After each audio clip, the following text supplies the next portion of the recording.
નમસ્કાર દર્શક મિત્રો, મૈત્રેય ફૂડ હીલિંગ કિચનમાં હું ફરીવાર આપ સૌનું સ્વાગત કરું છું.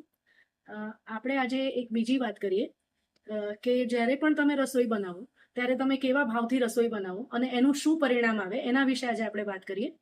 તો જ્યારે તમે મારી માતા અને બહેનો બધાને વિનંતી છે, જ્યારે પણ તમે તમારા પરિવાર માટે રસોઈ બનાવતા હોય ત્યારે એકદમ શાંત મનથી અને એકદમ સ્નેહપૂર્વક રસોઈ બનાવો. તો એના કારણે શું થશે કે ભોજન તમે જેને પણ પીરસશો તમારા પરિવારને એ સુપાચ્ય બનશે અને એના દરેક ગુણો એ લોકોને મળશે. અને દરેક ભાઈઓ અને પરિવારના લોકો છે એ લોકોને મારી વિનંતી છે કે જ્યારે પણ તમે એ જમવાનું જમો ત્યારે એકદમ શાંત મનથી અને પ્રેમપૂર્વક જમો. કારણ કે જો તમે ગુસ્સામાં અને એવી રીતે જો તમે એ રસોઈ જમશો તો તમારા શરીરની અંદર કોર્ટિસોલ ઊભું થશે.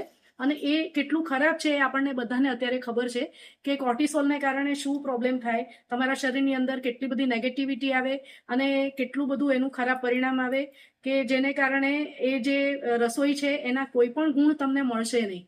તો દરેક ભાઈઓ બહેનોને આ એક મારી ખાસ વિનંતી છે કે જ્યારે પણ તમે ભોજન બનાવો અથવા તમે જ્યારે જમો ત્યારે એ ભોજન એકદમ શાંતિથી બનાવો અને પ્રેમપૂર્વક જમો. ગુસ્સો જ્યારે પણ થાય, ગુસ્સો હોય ત્યારે ભોજન ન લો. જ્યારે તમારું મન શાંત થાય ત્યારે તમે ભોજન ગ્રહણ કરશો તો તમને એના જો જેટલા બી ફાયદા છે એ એકદમ સારી રીતે મળશે. તો આ વિશે હજી આપણે આગળ બીજી પણ વાત કરતા રહીશું, બીજા વિડીયો પણ બનાવતા રહીશું. નમસ્કાર.